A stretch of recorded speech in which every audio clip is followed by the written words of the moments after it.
बोल श्री ज्ञानदेव ज्ञानेश्वर महाराज की जय।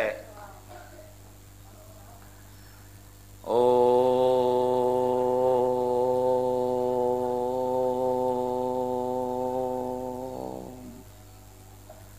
ब्रह्मानंदं परमसुखदं केवलं ज्ञानमूर्तिं द्वन्द्वातीतं गगनसदृशं तत्त्वमस्यादिलक्ष्यम् एकं नित्यं विमलमचलं सर्वधी साक्षिभूतं भावातीतं त्रिगुणरहितं सद्गुरुं तन्नमामि।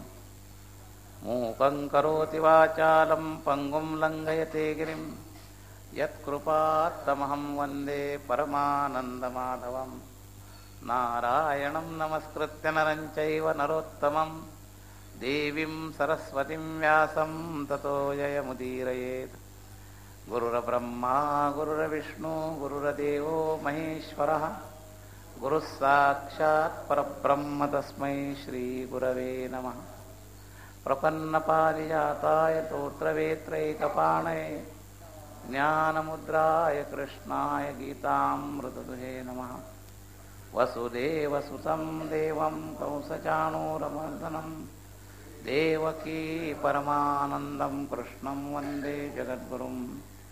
वंशी विभूषितकरान्नवनीरलाभात् पीताम्बरादरुणबिम्बफलाधरोष्ठात् पूर्णेन्दुसुन्दरमुखादरविन्दनेत्रात् कृष्णात् परं किमपि तत्त्वमहं न जाने।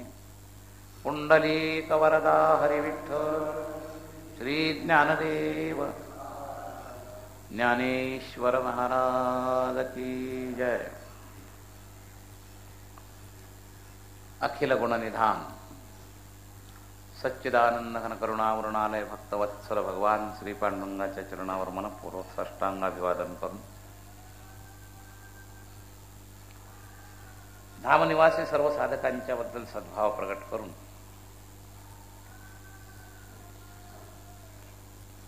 चिंतन 12 दिवस 11 दिवस मध्ये खंड करून आपण आपल्या मूळ चिंतनाला आज पुन्हा प्रारंभ करत आहोत. आता सगट जवळजवळ 25-27 दिवस हे चिंतन चालू शकेल. पुन्हा पुढचा भागवत आश्रीचा प्रतिबंध येईपर्यंत. तर विषय आपला सूत्रबद्ध असा छोटासा आहे. चिरंजीवपद त्यातल्या एका ओवीचं चिंतन जवळजवळ पूर्ण झालंय, परंतु पुन्हा एक छोटासा 10-2 मिनिटात त्याचा सार विभाग करून आपल्याला पुढे चालायचं. तर चिरंजीव पद पावावयासी आन उपाय नाही साधकासी किंचित बोलो निश्चयासी कळावयासी साधका, अशी ही पहिली ओवी आहे. या ओवीमध्ये चिरंजीव पद हा शब्दच मंगलवाचक आहे असाही भाग आपण पाहिला. आणि तो शब्द वस्तुनिर्देशात्मक मंगल कसं आहे याचा संकेत. कारण ग्रंथ म्हणला की मंगलाचरण पाहिजे, इथून दिसायला वरवर दृष्ट्या सुप्त असल्यामुळं चिरंजीव पद शब्दातला मंगल शब्द लवकर लक्षात येत नाही. तर त्याचं चिंतन आपण केलं. चिरंजीव पद हा जो शब्द आहे हा थोडा समन्वयी शब्द आहे. समन्वयी शब्द असा आहे की जसं माऊलींचा आद्या शब्दाने एक संप्रदायाभिनिवेश वाढू दिला नाही, ओम नमोजी आद्या, आणि तत्वदर्शन पण घडवलंय, तसं चिरंजीव शब्दाचं सुद्धा हे वैशिष्ट्य आहे की त्यांनी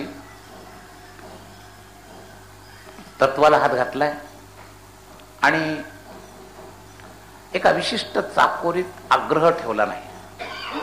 त्या पदाची अनुभूती ज्याला जशी असेल, जसं एका व्यक्तीच्या नात्याप्रमाणे एकाच व्यक्तीला काका मामा मावसा बाबा असे 4 नाते वेगळे 4 लोक जोडतात. व्यक्ती एकच असते आणि चौघांचा बोध असणारी व्यक्तीचं स्वरूपही तेच असतं, त्यात काही बदल नसतो. फक्त आपल्या नातेसंबंधामुळं त्याचं संबोधन वेगळं पडतं, पण संबोधनामुळं व्यक्तित्वाच्या बोधामध्ये काही फरक पडत नाही. जो बाप म्हणून मुलगा पाहतो आणि जो भावाचा मुलगा त्याला काका म्हणून पाहतो, त्या व्यक्तित्वाच्या बोधामध्ये अंतर नाही, व्यक्तित्व तेच, फक्त आपल्या अधिकारानुसार नातं वेगळं असल्यामुळं त्याला आपण स्वरूप वेगळं दिलं. तसं चिरंजीवता, सच्चिदानंद रूपाय यामधलं सत्स्वरूप जे आहे हे चिरंजीव शब्दाचं स्वरूप आहे, लक्षात घ्या. हा चिरंजीव शब्द नित्यतेवाचक बोललेला आहे, आणि जे सत्य असतं तेच नित्य असतं, आणि जे नित्य असतं तेच सत्य असतं. त्यामुळं नित्यता म्हणणं काय आणि सत्यता म्हणणं काय. चिरंजीव पद शब्दाचा अर्थ आहे नित्यता. तर त्या नित्यतावाचक शब्दाबद्दल कोणाचाही मतभेद असण्याचं कारण नाही. जसं एखादं इष्ट हे सर्वश्रेष्ठ मानणं हे त्या संप्रदायातल्या लोकांना अभिप्रेत असतंच. आपलं इष्ट सर्वव्यापक आहे, आपलं इष्ट सर्वश्रेष्ठ आहे, हे त्याची उपासना करणाऱ्या सगळ्यांना अभिप्रेत असतं, अपेक्षित असतं. तसं चिरंजीव पद, या चिरंजीव पद शब्दाच्या अंतर्गत बोध असताना कोणत्याही अंगाने झाला तरी सुद्धा त्याचा चिरंजीव पद हा जो मीटर आहे हा फक्त क्लिअर पाहिजे. म्हणजे आपण जर कदाचित अचिरंजीव अनित्य तत्वाला जर चिरंजीव म्हणलेलो असलो तर आपला निष्ठा दोष आहे. चिरंजीव पदामध्ये सगुण निर्गुणतेचा भेद असला, साकार निराकारतेचा भेद असला तर फार मोठा फरक नाही. एवढंच काय, मी तर थोडं त्याच्या पुढे जाऊन बोलतो, धर्मभेद असला तरी फरक पडत नाही. जर एखाद्या अद्वैत निष्ठेला संकेत म्हणून जर मुसलमानांनी निर्गुण रूपानं मानलेलं असेल, फक्त त्यांच्या मानण्यामध्ये थोडी अपूर्णता जरी असली पण मूळ तत्वाची पकड जर ती असली तर धर्म वेगळा पडला तरी फरक पडणार नाही. बाकी तर गोष्टी आपल्या ह्या बाकीच्या अंतर्गत भेद झाला. हा आपल्या भेदाचा जो अंतर्गत भेद आहे, सगुण निर्गुण, शिवश्रेष्ठ का विष्णुश्रेष्ठ, हे तर फार अंतर्गत भेद आहे. पण तत्वदृष्ट्या धर्म वेगळा असला तरी चिरंजीव पद शब्दाचा समन्वय होऊ शकतो, असं आहे. म्हणजे यावत मानवा करता, म्हणून गीता तत्वज्ञानामध्ये यावत मानवी दृष्ट्या शब्द वापरले. परवा मी भागवतात सांगितलं देह आणि देही शब्द आहे. आता देह शब्द म्हटल्यानंतर मग तो भारतातला का हिंदूतला असं काही स्वतंत्र शब्द काढायचं कारण नाही. यावत जीवसृष्टीमध्ये तर असे शब्द वापरले. देही नित्यमवध्यम देह सर्वस्य भारत, देहिनोस्मिन यथा देहे कौमारम यौवनम जरा. तर ही रचना मांडत असताना यावत मानवाला त्या मूळ तत्वाकडे जाता यावं, तसं हे चिरंजीव पद पावावयासी हा शब्द जो आहे हा सर्व समावेशक शब्द आहे, हे आपण लक्षात ठेवा. याला संप्रदाय अभिनिवेश नाही, धर्म अभिनिवेश नाही, लक्षात घ्या. एवढंच कशाला, जात अभिनिवेश म्हणजे मानवता म्हणून सुद्धा नाही. याच्याही थोडं पुढं, जर मानवतेत असणारा कळण्याची प्रक्रिया जर एखाद्या इतर जन्मात निर्माण झाली तर त्याला सुद्धा चिरंजीव पदा पावायचे शरण लागू शकतं. जसं गजेंद्राला देवाबद्दल जाणीव झाली आणि त्याने प्रार्थना केली, देव त्याला भेटले. मग तिथं केवळ मानवता अर्थ झाला तर मग गजेंद्र त्यात बसला नसता. याचा अर्थ असा, म्हणजे हा इतका सर्वसमावेशक आहे की केवळ मानवता सुद्धा नाही, त्याच्याही पुढं. आता इतर किती येतात हा भाग वेगळा, 90% मानवच येतील हा विषय पुन्हा वेगळा, 99% मानव येतील, 1% कुठेतरी अपवाद एखादं उदाहरण घडेल, पण त्याला मना नाही, बंधन नाही, चिरंजीव पद त्याला मिळू शकत नाही असं नाही. म्हणजे अधिकार व्यापकतेच्या क्षेत्राच्या दृष्टीने जर पाहिलं तर हा चिरंजीव पद शब्द जो आहे अत्यंत समावेशक व्यापक असा शब्द आहे, हे लक्षात घ्या. आणि व्यापक आहे म्हणजे आपल्या निष्ठेशी विरोधी असंही अर्थ नाही. ते जसं समग्र विषय मी भागवतामध्ये वैष्णवांच्या बद्दल जो बोलत असतो किंवा दिंडीमध्ये बोललो, समग्रामध्ये निराकार आणि साकार दोन्हीचाही समावेश आहे. मी निराकारवाद्याला समग्राशी विरोध नाही, हा जसा एक मुद्दा आहे. तसं चिरंजीव पद हा समग्रतावाचक फार सुंदर शब्द आहे, की याच्यापेक्षा वर श्रेष्ठ शब्द नाही. पद शब्द म्हटल्यानंतर चिरंजीवता ही आहेपणाची एक अविरोध स्थान दर्शक आहे.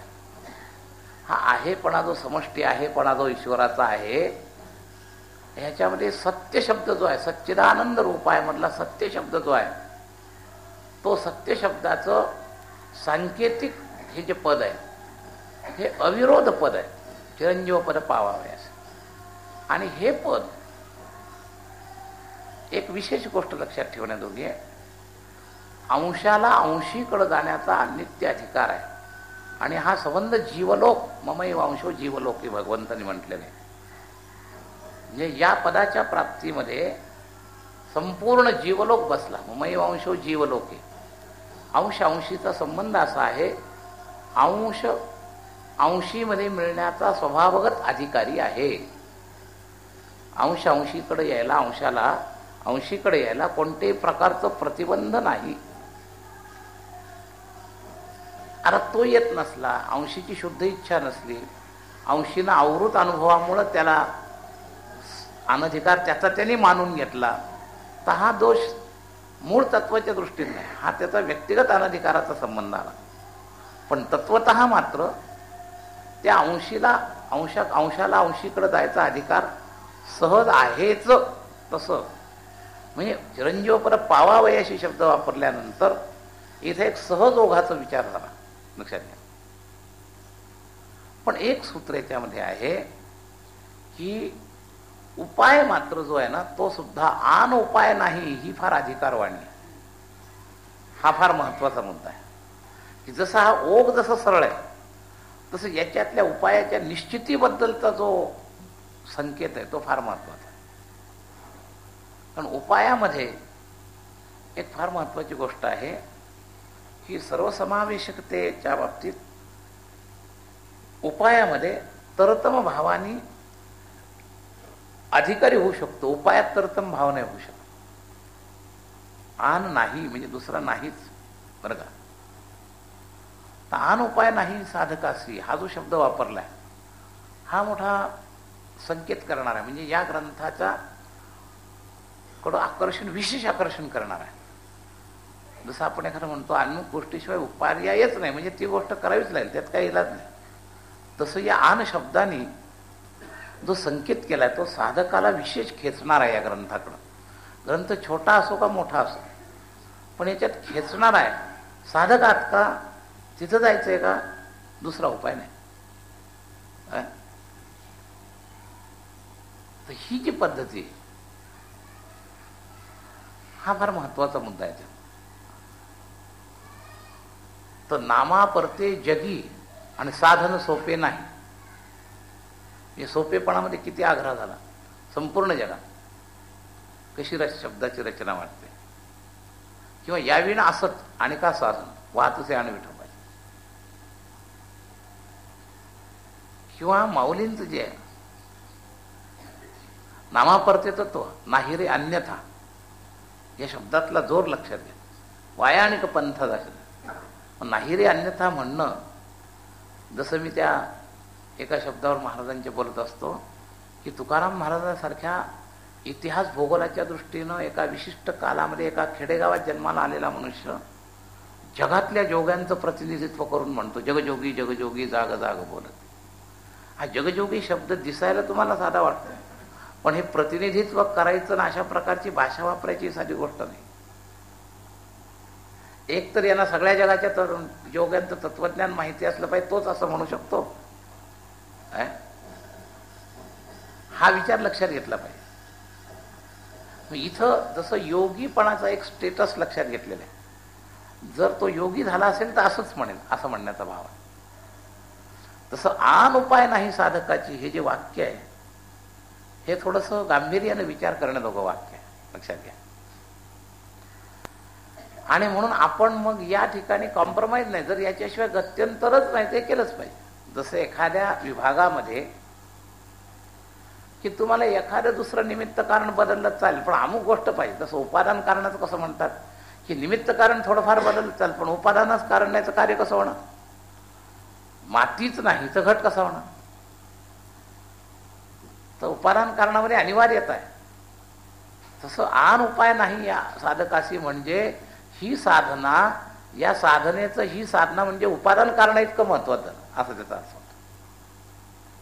जसं ज्या कारणां वाचून कार्य अडतं त्याला उपादान कारण, त्याला उपादान कारण म्हणतात. म्हणजे ते बाकी कदाचित कुंभार नसला तर दुसऱ्या जातीचा माणूस मडकं करू शकेल, चाक नसलं तर हाताने फिरवून मातीचं मडकं करू शकेल. मी म्हणतो पाणी नसलं तर त्यालाच माती भिजवून करता येईल, पण माती पाहिजे. मग निमित्त कारणामध्ये परिवर्तन चालू शकतं, पण उपादांमध्ये परिवर्तन चालत नाही. तर याचा अर्थ या साधनरूपी कार्याचं हे जे महाराज सांगतायत हे उपादान कारण इतकं महत्वाचं. आन उपाय नाही याची याचा अर्थ असा आहे की याला सुट्टी नाही, हे सगळ्यांनी करायलाच पाहिजे. आपण जे चिंतनाला घेतलंय हे कशा करता साधक बनवायचं आहे ना, मग अनिवार्य काय म्हणजे महत्वाच्याच मुद्द्याला आपण हात घातल्यासारखं आहे, तर हे करायलाच पाहिजे. असं हे जर केलं नाही तर चालणार नाही. आन उपाय नाही साधकास. किंचित बोलिलो निश्चयासी, किंचित बोलो निश्चयासी. आणि याचं मी आपल्याला उत्तर सांगितलं की घागर में सागरमध्ये हे जे बोलतायत ते स्वतःच्या स्वार्थानं बोलत नाही, तुमचा निश्चय व्हावा म्हणून. निश्चयाशी शब्दाचा विस्तार मी 2 दिवस मध्ये चांगला सांगितला होता. तर तुमचा निश्चय व्हावा याकरता निश्चयासी, निश्चयेसी नाही शब्द. निश्चयेसी म्हणजे स्वतःच्या धारणेतून बोलतोय, आणि निश्चयासी म्हणजे तुमचा निश्चय व्हावा म्हणून मी थोडंसं बोलतोय.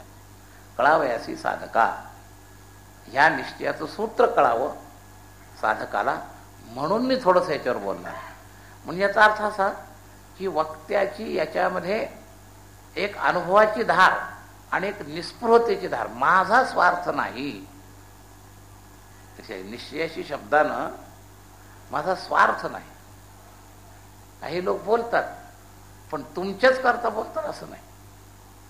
एखादा लेक्चर देतो, त्याच्यामध्ये विद्यार्थ्यांना हे कळावं हा हेतूही असतो, पण त्या दिवशीचा आपला रोज हजेरी लागली पाहिजे आणि आपला पगार मिळाला पाहिजे हाही त्याच्याबरोबर आहेत ना म्हणतात.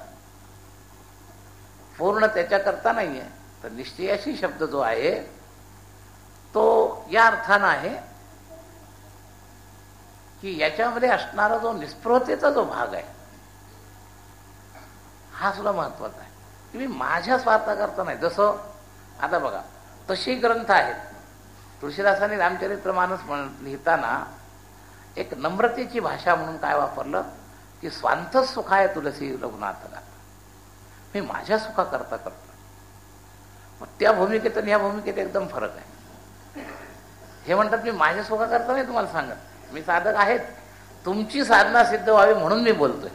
नाथांची जी भाषा या ठिकाणची या ग्रंथाची केवळ साधकाच्या कळकळीनं आणि केवळ साधका करता असं आहे. अर्थात याच्यापेक्षा ती भाषा दिसायला नम्रतेचा आवरण आणलेला आहे, पण तिथं भगवंताचं सगुण लीला असल्यामुळे चिंतने तद्रूपता त्या लीलेचा वर्तमानकालीन आनंद आहे. अन्यविषयीचं चिंतन यामध्ये अंतर आहे. ते देवाविषयीचं चिंतन आहे, ते करणाऱ्यालाही आनंद देतं, ऐकणाऱ्याला आनंद देतं. आणि साधकाविषयीचं चिंतन आहे. आणि ही साधना जर त्यांच्या अंगात पूर्ण उतरली असेल तर त्याच्यामध्ये केवळ तुम्हाला सांगणे हाच मुख्य प्रधान आहे.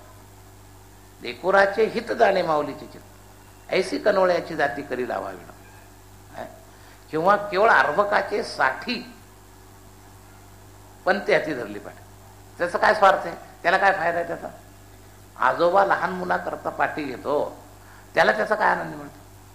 तर साधकीय चिंतन आणि ईश्वर चिंतन हे 2 वेगळे अंग आहेत. एक साधना अंग म्हणून. आता या साधना अंगामध्ये सुद्धा 2 प्रकार पडतात बरं का. एकामध्ये ईश्वर चिंतन ही साधनाही होऊ शकते आणि सिद्ध चिंतनही होऊ शकतं. मग ते दोघंही करू शकतात. स्वांत सुखाय तुलसी. रामाचं जे चिंतन आहे रामचरित्र, रमंते योगिना यस्मिन सह रामा, तर ते रामाचं चिंतन साधकांनाही आनंद देऊ शकतं आणि सिद्धलाही आनंद देऊ शकतं. म्हणून तुळशीदासांचं तिथं ते बरोबर आहे, स्वांत सुखाय तुलसी रघुनाथ घात.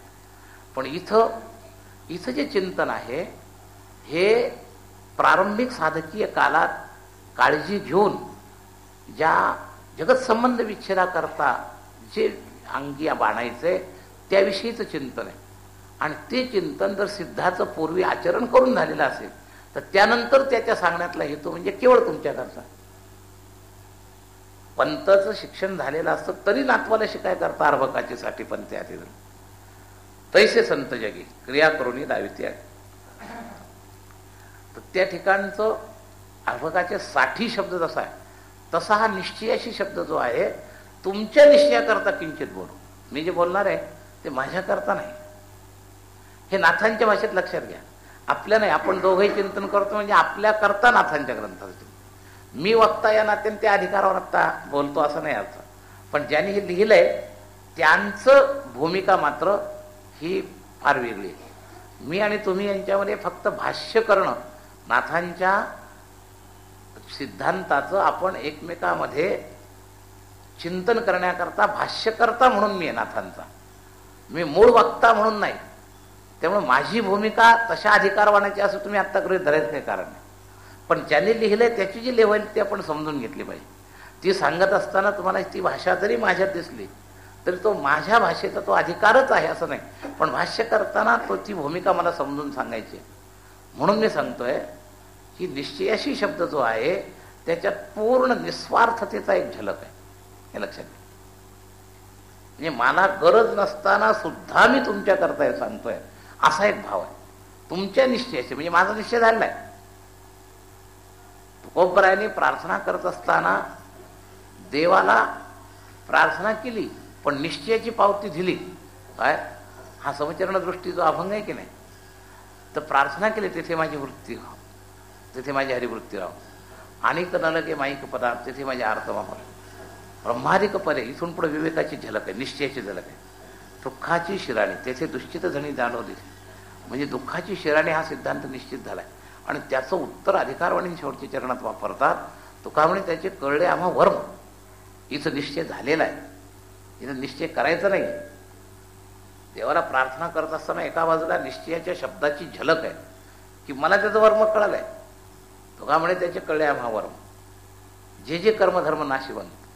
आणि म्हणून मी म्हणतोय अनेक न लगे माईक पदार्थ. अनेक न लगे माईक पदार्थ म्हणजे अज्ञानातून नाही म्हणत, त्या माईकतेबद्दल विचार करून दृढ निश्चय झालाय आणि मग मी म्हणतोय. हे लक्षात घ्या. तसं किंचित बोलो निश्चय असे म्हणजे तत्पूर्वी नाथ महाराजांचा निश्चय झालेल्या अधिकारारूढ हा ग्रंथ आहे. ग्रंथाच्या करण्याचे अनेक प्रकार असतात.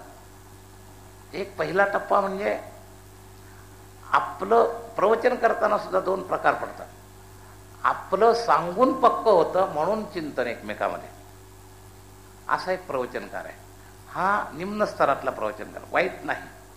सांगून चिंतनेचं द्रुपता दुसऱ्याला सांगून एकमेकामध्ये जर ते चिंतन वाढलं. अहो शाळेतल्या विद्यार्थ्यांचं सांगतात आपण की आम्ही शिकवले पण पोरं तुम्ही तुमच्यामध्ये ही गणितं सोडवा बरं का, म्हणजे त्याच्यामुळे तुमची ती रीत अधिक पक्की होईल. काय तर अशा अर्थानं सुद्धा हा प्रवचन हा एक टप्पा. पण याच्यामध्ये एक प्रामाणिकता असावी लागते, या स्थितीची जाणीव असावी लागते. करतात काम ते, पण दाखवतात मी उपदेश करता हे सुटत नाही. मग ते त्याला मातीत घालतं. त्यांनी जरी साधकीयदृष्ट्या प्रवचन केलं तरी हरकत नाही, पण या भूमिकेशी तो प्रामाणिक सतत सावधान राहिला तर ते प्रवचन हे त्याच्या साधनेला साथ देणारं चिंतन ठरेल. पण ते प्रवचन करता करता माझ्या पुढं असलेले लोक हे खालचे आहेत आणि मीच त्यांना सांगणार आहे असं जर का भाव त्यात प्रविष्ट झाला की घोटाळा. लक्षात घ्या. तर हा एक स्तर झाला सांगणाऱ्याचा. आणि दुसरा एक स्तर जो आहे अनुभवी आले अंगात या जगात येत असे. तुका म्हणे साक्षी आले तरी केले प्रगट. हा संतांचा स्तर आहे उपदेश देण्याचा. हा स्तर खरं म्हणजे साधकाच्या जास्त उपयोगाचा. हा पहिला जो स्तर आहे ना याच्यामध्ये दोघी एका दिशेचे साधक असले तर आदान प्रदानामध्ये एकमेकाला सहाय्य होईल. पण दिशा बदलली तर तोटा होईल. एक सांगणारा प्रवचनकार त्याची मुळातली दिशा वेगळी, ऐकणारा वेगळा आहे, म्हणजे दोघांचा एकमेकात फायदा होईल असं नाही. अहो एकाच वर्गातले पोरं जर एका दिशेच्या अभ्यासाचे बसले एकमेकाला एकाच विषयावर तर एकमेकाला त्या बुद्धीचा एकमेकाला फायदा होईल. पण जर वर्ग वेगळा असला आणि विषय वेगळे असले तर काहीच फायदा नाही. म्हणजे साधकीय प्रवचनं जास्तीत जास्त कोणाला उपयोगाला होऊ शकतात तर एका दिशेचे 2 साधक असले म्हणजे त्याला प्रवचन करताना जबाबदारी आहे. म्हणजे आपल्या दिशेच्या साधकांसमोरच त्यांनी सुरुवातीला बोललं पाहिजे असा त्याचा अर्थ झाला. सगळ्यांसमोर कुठेही बोलायला लागला तर ती उपदेशक भूमिकाच प्रकट होईल. आणि शिवाय याचा अधिकार नसल्यामुळे ते सगळ्यांना उपयोगाला येईल असंही नाही. कारण त्याच्या मांडणीमध्ये अनुभवाचा ठोसपणा राहणार नाही, अभ्यासाचा ढिलेपणा राहील. माहितीच्या आधारावर तो बोलेल पण अनुभवाचा ठोसपणा नसल्यामुळं त्याच्या ऐकण्याचा साधकांना फार उपयोग होणार नाही. तर साधकांना उपयोग व्हायचा असेल तर अनुभवी सिद्धांचं विवेचन जे आहे ना तेच जास्त उपयोगाला आहे, हे लक्षात ठेवा. तर नाथांचं जे ह्यावेळेचं भूमिका आहे ती सिद्धाच्या भूमिकेतून, जसं नाथांनी जनार्दनांकडून उपदेश घेतला आणि जनार्दनाने सुद्धा नाथांना हा उपदेश अधिकारवाणीने सांगितला, जो उपदेश त्यांनी पुढं नंतर आपल्याकडं केलाय फॉलो. आता जो आपला शब्द येणार आहे ओवीतला, की याच्यातला पहिला शब्द येथे मुख्य पाहिजे अनुताप. हा अनुताप शब्द नाथांना जनार्दनाने अधिकारवाणीने सांगितला. म्हणे जनार्दन घी अनुताप, सांडीपा संकल्प एकनाथ, साधने समाधी नकोपा उपाधी, सर्व समबुद्धी करी मन. जनार्दनांचा अभंग आहे. लक्षात घ्या. देह शुद्ध करुनी सुरुवात आहे, 3 चरणी अभंग. देह शुद्ध करुनी भजनी भजावे, अनेकांचे नाठवावे दोषगुण, साधने समाधी नकोपा उपाधी, सर्व समबुद्धी करी मन. म्हणे जनार्दन घी अनुताप आणि सांडीपा संकल्प एकनाथ. म्हणजे जे साधन त्यांनी अनुभवाने वरून गुरुनं सांगितलं तेच अंगी बांधल्यानंतर आपल्या साधकांकरता सांगायला तयार आहे. म्हणून याचा अर्थ लक्षात घ्या. निश्चयाशी शब्दाच्या पाठीमागं तुम्हाला निश्चय करायकरता मी सांगतोय, माझा झालाय की नाही माहीत नाही. ती जी लोकांमध्ये म्हणे लोका सांगे ब्रह्मज्ञान आपण कोरडे पाषाण, तसं नाही आहे. मी जे बोलतोय ते कळावं निश्चय कसा आहे तुमच्या निश्चयाकरता मी सांगतोय, आणि मी त्याच्यावर आरूढ आहे असा त्याचा अर्थ आहे. त्या शब्दाचा जोर असा आहे.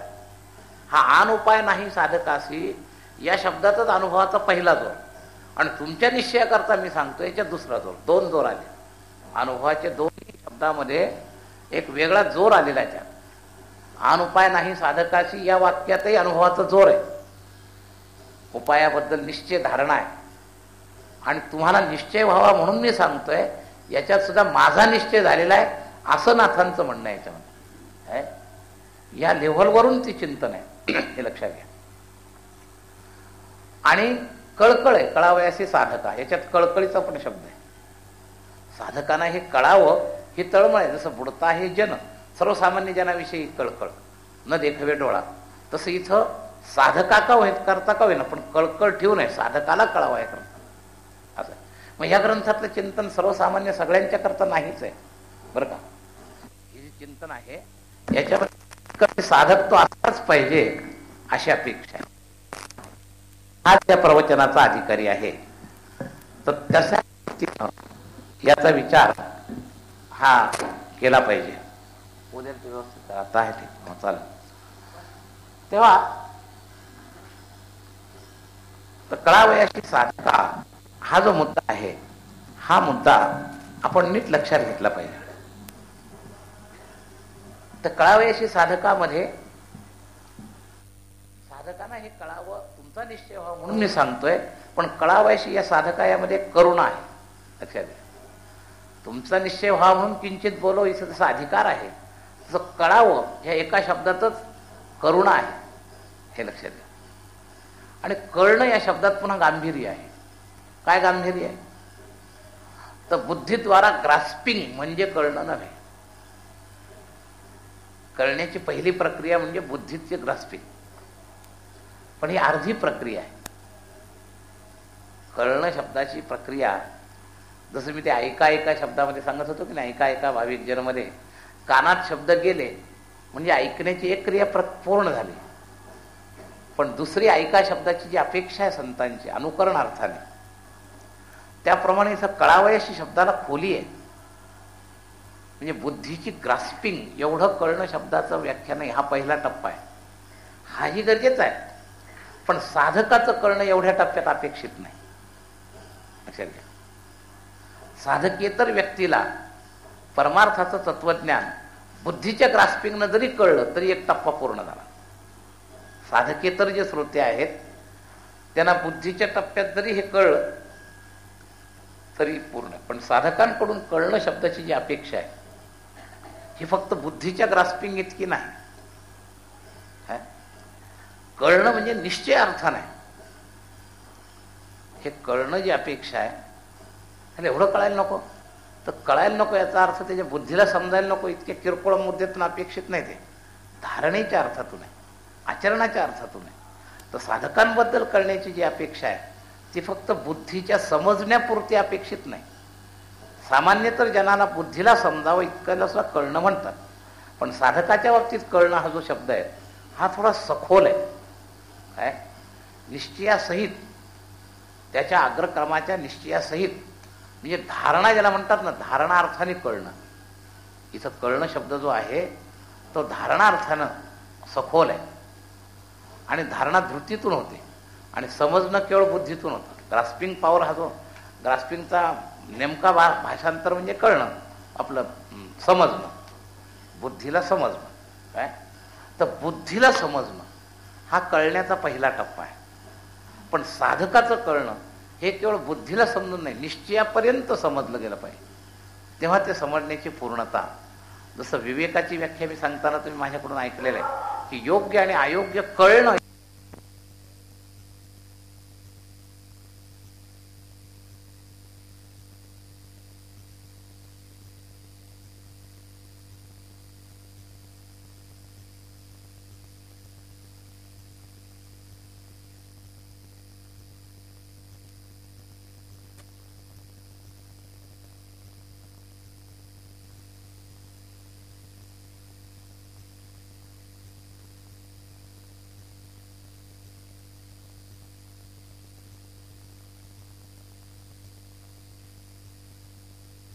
तेव्हा विवेक पूर्ण झाला. नुसतं योग्य कळलं ना आपण टाकलं नाही. परवा मी उदाहरण दिलं की जसं तो धर्मराज दुर्योधनाने म्हटलं की जानामि धर्मम न च मे प्रवृत्ती, तसं काय उपयोगाचं आहे. तर साधकाच्या कळण्याच्या बाबतीत ही अपेक्षा नाही. म्हणजे थोडक्यात म्हणजे चालक आणि निरीक्षक, निरीक्षकाचं कळणं समजण्यापुरतं अपेक्षित आहे, त्याला त्या रस्त्याने जायचं नाही. तर निरीक्षक म्हणून जर असेल तर त्याचं कळणं वेगळं आणि त्या मार्गाने चालणारा असेल त्याचं कळणं वेगळं. अहो, चौकशी ऑफिसमध्ये इन्क्वायरीच्या जागेवर जो जाणारा माणूस असतो त्याला जे माहिती असते ना, ती माहिती सांगण्यापुरती पर्याप्त आहे. तेवढ्यावर तो ती ड्युटी करू शकतो. कलकत्त्याला कोणती गाडी जाते आणि तिथं कशी किती रिझर्वेशन आहे, तर स्वतः त्याने कलकत्त्याला गेला असलाच पाहिजे अशी काही आवश्यकता नाही. त्या ड्युटीवाल्याला पुस्तकातली माहिती वजा ज्ञान पर्याप्त आहे. पण त्याची भूमिका ही सगळ्यांची भूमिका नव्हे. तर नोकरी म्हणून जो माहिती देतोय, मी केवळ त्याला ट्रान्सलेशन ज्याला म्हणतात, शब्दांचं ट्रान्सलेशन बरोबर जर केलं माणसाने तर तरीसुद्धा त्याला कळलं असं सिद्ध होईल. पण ती बौद्धिक कळणं झालं, त्याच्यात अनुकरणाचा स्पर्श नाही होणार, अनुकरणाची इच्छेचाही स्पर्श त्यात नाही. अनुवाद केला आणि अनुवाद जर बिना कशाचा आधार घेऊन केला तर ते बुद्धीमध्ये पुरं घुसलं याची ती पावती आहे. मी एखादा पॅरेग्राफ तुम्हाला सांगितला आणि तो तुम्ही बरोबर अनुवाद केला, बाकी पुन्हा वाचनाचा किंवा लिखाणाचा आधार न घेता, तर तुमच्या बुद्धीत तो पुरा घुसला असं सिद्ध होईल. पण बुद्धीत तो घुसलाय, तुम्ही अनुवाद करू शकलात, याचा अर्थ त्याच्या अर्थानुसंधानाप्रमाणे वागण्याचा तुमचा निश्चय झालेला आहे असा मात्र त्यातून अर्थ होणार नाही. आणि असा जर निश्चय झाला तर ते तुम्हाला यथार्थ कळलं, नाही तर कळणेपणा तुमचा काही कामाचा नाही. दुसरी गोष्ट, कळण्यातला बारकावाही कळला पण ध्येय नसेल तर साधकाला हे कळणं आणि इतराला कळणं. तुम्ही शेतीच्या एखाद्या लेक्चरला इथं बसलात, बुद्धी चांगली आहे, गहिरायची आहे, आणि शेतकरीमध्ये नेसनं सांगितलेल्या एखाद्या पिकाचं सगळं सूत्र तुम्हाला अगदी आतपर्यंत खोलपर्यंत कळलं, पण जमीनच नाही तुम्हाला आणि तुम्हाला ती शेतीच करायची नाही, त्या कळण्याचा उपयोग काय? हे साधक शब्द कोणत्या उपयोगाचा याच्याकरता मी सांगतो. ज्याला साध्य सिद्ध करायचं आहे त्याला कळायकरता मी सांगतोय. जो साधकच नाही त्याला कळू नये उपयोग काय असं आहे. म्हणून कळवळ्यामध्ये साधका कळावयासी, हा साधका कळावयासी शब्द फार महत्वाचा आहे. आणि म्हणून इथं येत असताना पहिला टप्पा आपण साधक आहोत ही अहंता धारण करून यायचंय. याच्यावर मी एक दिवस बोललेला आहे. तर हा जो पहिल्या श्लोकाचा आपला जो विचार झाला त्याच्याकरता महाराजांनी आता सुरुवात केलेली आहे.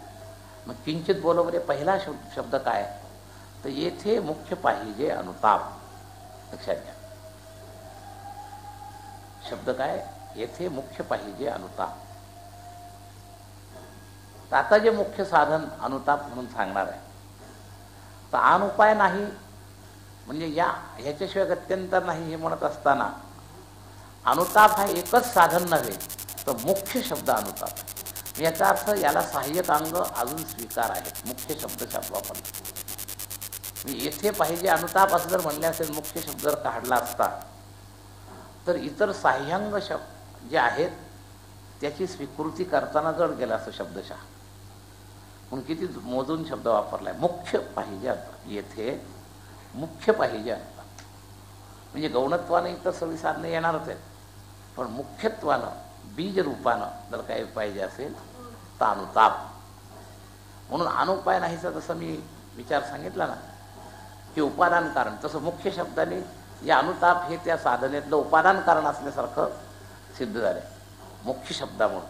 म्हणजे गौणत्वानं इतराचा जसं निमित्त कारणाचा स्वीकार आहे, पण तो कमी जास्त चालेल, पण याच्यात कमी जास्त चालणार नाही, ह्याच्यामध्ये कॉम्प्रोमाइज चालणार नाही. इतर साधनं काही लोकांना काही आपापल्या अधिकारानुसार देशकाल परिस्थितीनुसार कमी जास्त झाले तर चालतील, पण हे मुख्य साधन आहे. तर जसं माती हे मुख्य साधन आहे घट बनवण्याचं, तसं अनुताप हे मुख्य साधन आहे. तर म्हणून आपल्याला अनुताप शब्दावर जोर द्यावा लागेल, अनुताप समजून घ्यावा लागेल. अनुताप शब्द जो आहे तो आपल्याला खूप बारकाईनं समजून घ्यावा लागेल. तर या अर्थाचे अनेक शब्द आहेत. उपसर्ग लागला, ताप या शब्दाला उपसर्ग लागला की हे शब्द बनतात. हा परंतप अर्जुन आहे, त्याच्यातून प्रताप शब्द तयार झाला. दुसऱ्याला परला ताप देऊ शकणारा, त्याला पराभूत करायला कारणीभूत ठरणारा, म्हणून त्यातून प्रताप शब्द तयार झाला. एखाद्या कार्याच्या मागून त्याला जर पश्चात्ताप, हाही ताप शब्द आहे, तर पश्चात्ताप, प्रताप, संताप, सम्यक प्रकारे ताप. तर या एका ताप शब्दाचे हे प्रपराप समानुवादी सदर व्यांग अध्याप्याती येथे प्रादय 24 उपसर्ग संस्कृत भाषेमध्ये धातूला लागले जातात. तर हा जो तपणे शब्द आहे, या तपणे शब्दातूनच हा ताप शब्द तयार झालेला आहे, हे लक्षात घ्या. तर याच्यामध्ये हे उपसर्ग लागल्यानं पश्चात्ताप, अनुताप, संताप असे शब्द, प्रताप, हे सगळे शब्द तयार झाले. तर त्यातला हा अनुशब्द, अनुपसर्ग लागून हा शब्द तयार झाला, तर अनुताप. तर अनुशब्द पूर्ववर्ती, अनुवर्ती म्हणतो की नाही आपण, तर अनु म्हणजे पूर्व. अनुशब्द जो आहे ना हा पूर्व शब्द आहे, पूर्व अर्थानं. अनुदिन अनुतापे समर्थांच्या वाङ्मयात आलं आहे.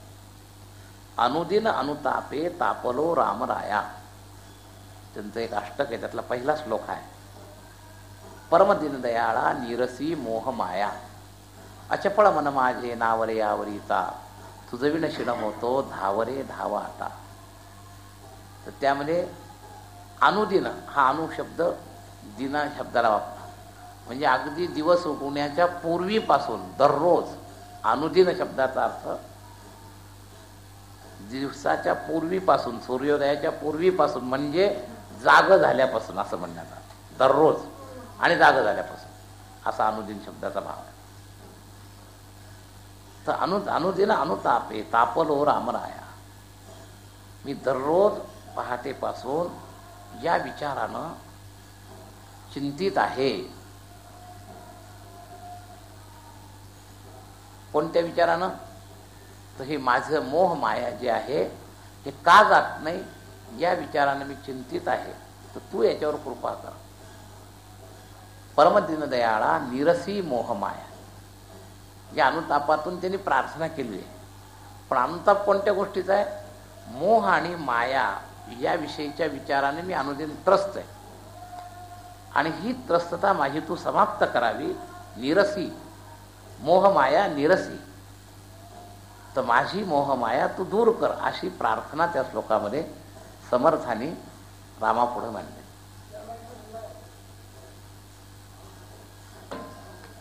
अनुदिन म्हणजे दररोज. जन्मल्यापासून अनुताप व्हायला तेवढी सावधगिरीच नाही. आत्ता माझी अवस्था अशी आहे की मला दररोज ताप येतो, सतत 24 तास मी त्याच्यामध्ये आहे. कारण अनुतापाची जन्मल्यापासून का होऊ शकत नाही, तर अनुतापाची प्रक्रिया करण्या इतकं विकासच झालेला नसतो, त्यामुळे जन्मल्यापासून होऊ शकत नाही. आता 2 मुद्दे. हे जे तापलेलो आहे, ही जेव्हापासून माझी साधकीय वृत्ती मला कळते हे नको आहे, तेव्हापासून मी त्याच्यामध्ये व्यस्त आहे. असं तर अनुदिन अनुतापे हा जन्मल्यापासून होऊ शकत नाही, मात्र जागृतीपासून म्हणजे दिवस उगवल्यापासून, त्याच्या आधीपासून, म्हणजे माझं हे अज्ञान जे आहे संपावं अशी माझी फार इच्छा आहे. मोह आणि माया निरसी, हे माझे तू बाजूला करणे, ह्याने मी व्यस्त आहे.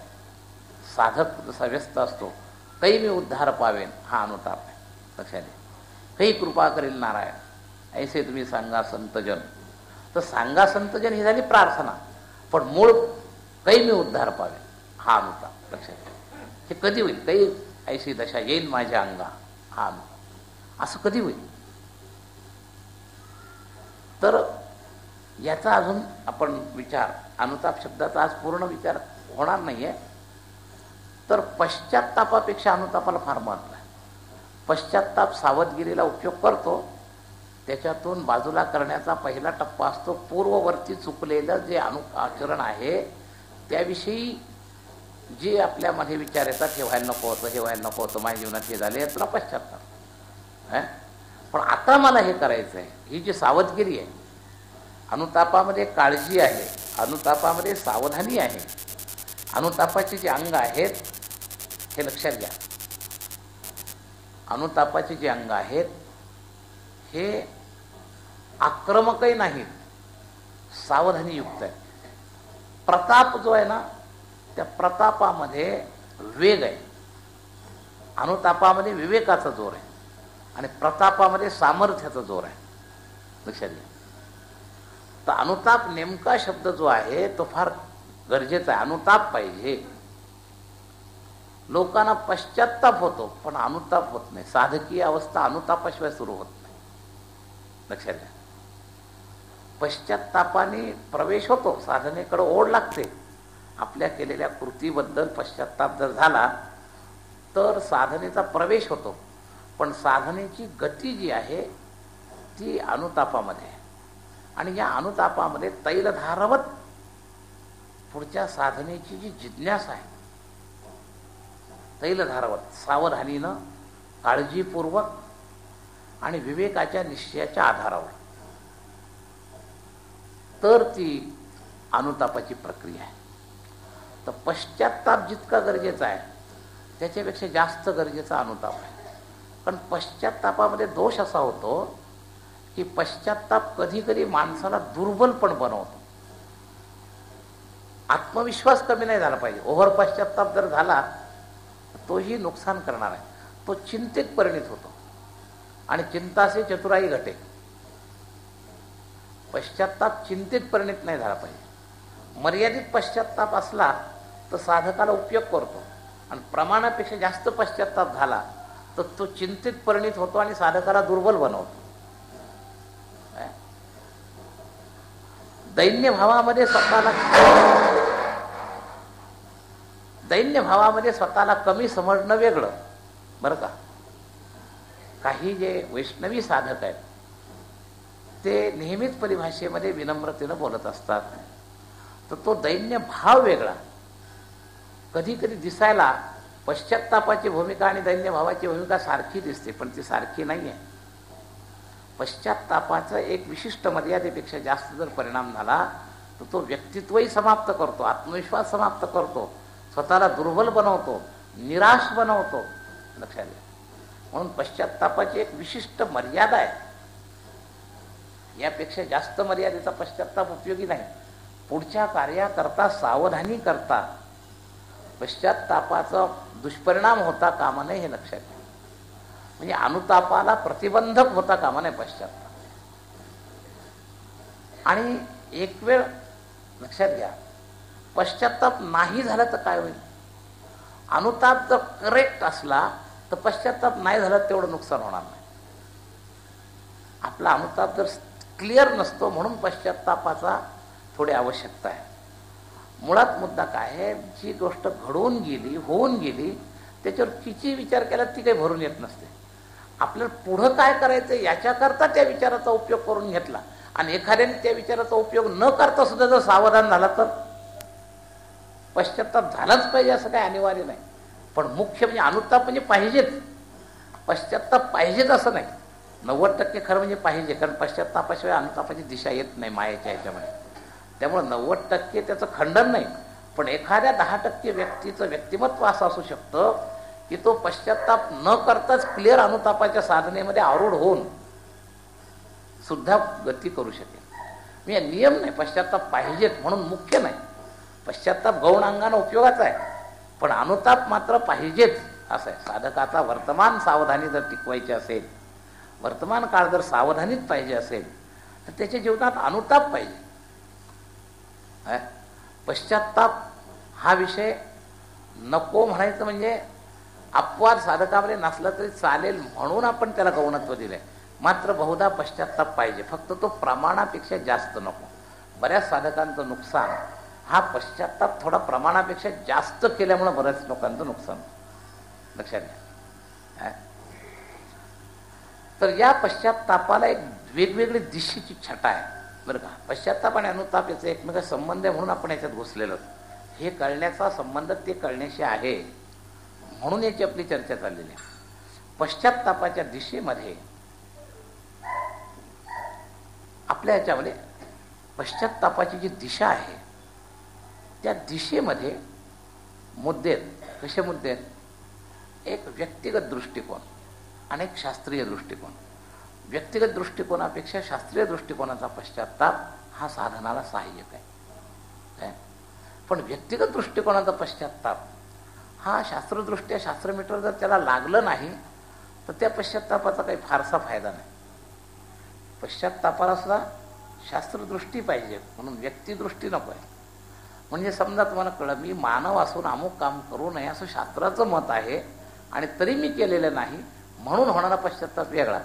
आणि तुम्ही तुमच्या व्यक्तिमत्वाच्या दृष्टीने अपेक्षा जर केली की हे या व्यापाराच्या प्रमाणे आपण आता खरं म्हणजे हे असं करायला पाहिजे होतं पण ह्याचा दिशा शास्त्राची नाही लौकिकाची जर असेल तर त्या पश्चात्तापाला काही स्तर नाही. लक्षात घ्या, साधकीय दृष्ट्या त्या पश्चात्तापाला काही स्तर नाही असं. तर पश्चात्तापाचा स्तर सुद्धा शास्त्रीय दृष्टिकोनातून असला तर तो अनुतापाला सहाय्यक आहे. आणि तरीही त्याला प्रमाणाची गरज आहे. तरीही प्रमाणापेक्षा जास्त पश्चात्ताप तुम्हाला दुर्बल बनेल, तुमचा आत्मविश्वास गमावून टाकेल, तुम्हाला निराश करेल.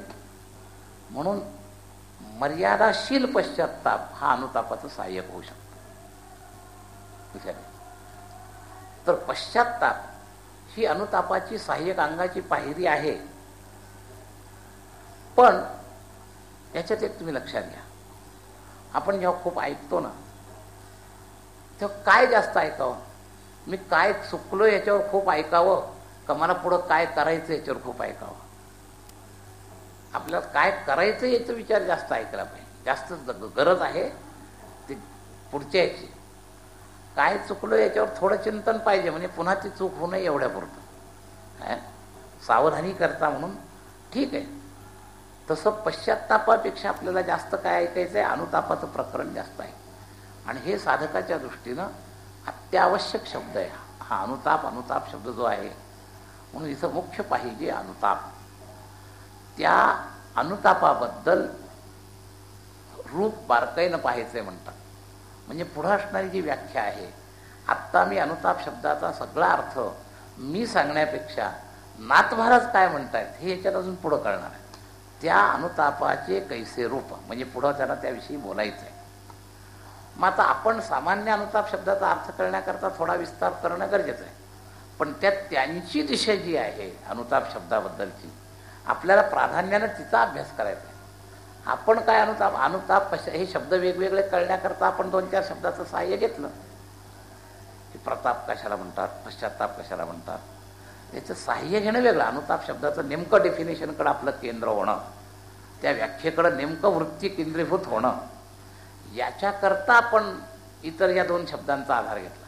पण नेमकं अनुतापाचं जे स्वरूप आहे त्याचा विस्तार जर हा आणि एवढ्याच ओळीवर जर प्रवचन करायचं ठरलं तर याच्या सगळ्यातला सार वाचून नाथांचं मत मी सांगणं हे एक वेगळा प्रवचनाचा विषय.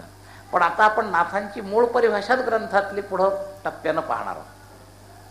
त्यामुळं त्या शब्दाचं पूर्ण चिंतन झालं का नाही याचा आत्ता कोणी सर्टिफिकेट पाहू नका, आत्ता विचार करू नका. नाही हो अनुतापाचं हे अंग अजून महाराजांनी सांगितलं. अरे नाथांचं जे म्हणणं आहे पुढं अनुतापाबद्दल ते आपण पुढं पाहणार आहोत. काय फक्त अनुताप शब्दाचा अतिव्याप्ती होऊ नये. काही कित्येक लोकांना पश्चात्ताप आणि अनुताप दोन्हीतला फरकच कळत नाही. कित्येक लोक पश्चात्तापालाच अनुताप समजतात, लक्षात घ्या. तर असं होऊ नये म्हणून आपण त्याचं ठोक पहिलं स्वरूप समजतोय शब्दानुसार, आणि त्याचा अर्थानुसंधानानुसार जो व्यापक भाग आहे तो ग्रंथातच मुळातच पुढं येणार आहे, हे लक्षात घ्या.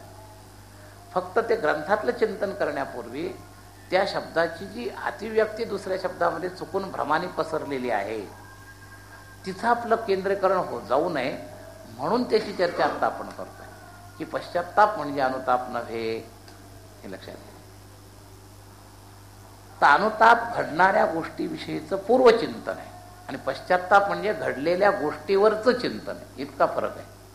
दोन्हीचंही चिंतन आहे, पण एक घडलेल्या गोष्टीवर आहे आणि घडवायच्या गोष्टीवर विवेकानं केलेला विचार आहे. तर अनुताप म्हणजे आपल्याला जे बनायचं आहे साधक त्याच्याकरता आवश्यक असणारं जे चिंतन आहे पूर्वचिंतन ते अनुताप आहे, हे लक्षात घ्या.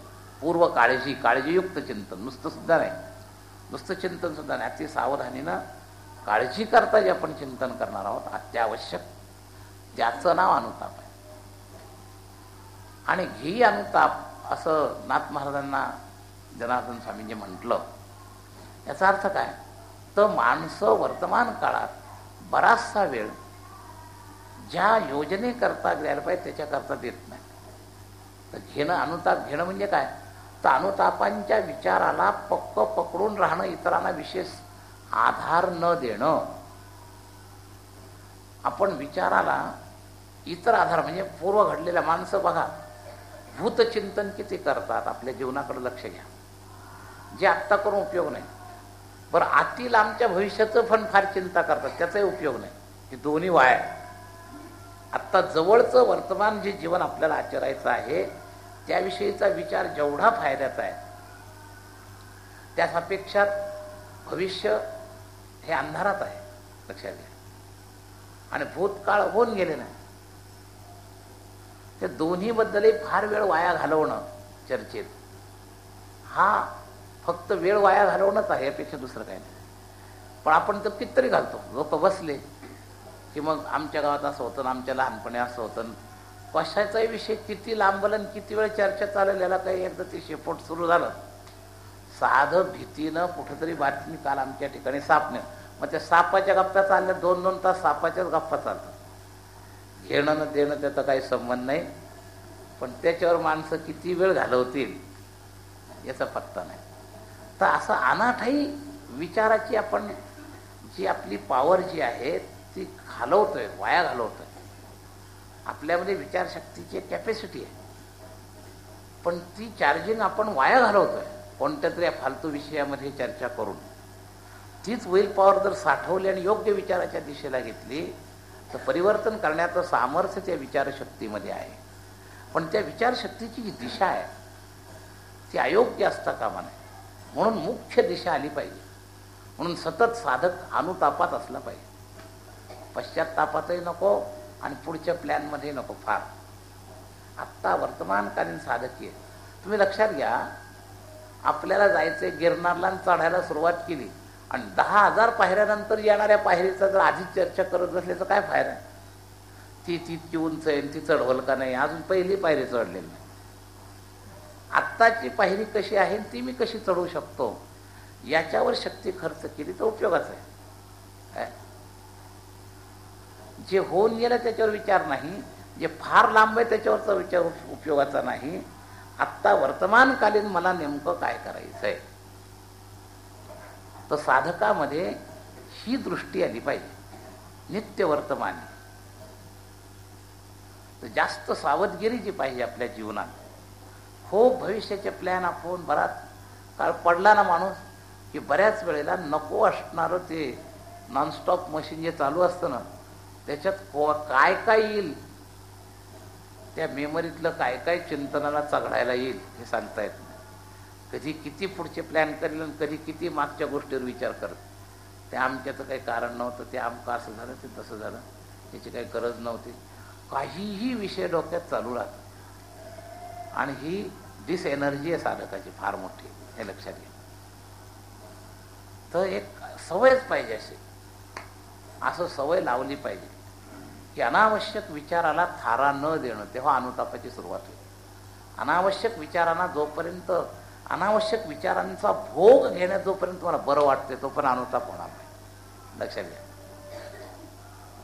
अनावश्यक विचारांचा भोग, मग ते भविष्यकालीन असो नाहीतर भूतकालीन असो, अनावश्यक विचार किंवा वर्तमानकालीन सुद्धा अनावश्यक विचार असो, तर अनावश्यक विचारांचा थारा संपला म्हणजे अनुताप सुरू होईल. थोडक्यात लक्षात घ्या. जोपर्यंत त्या अनावश्यक विचारांना थारा देऊन त्याचा भोग करायचं काम चाललेलं आहे, मग चर्चा म्हणून असेल, प्लॅन म्हणून असेल, पण त्याचा भोग घेतो माणूस.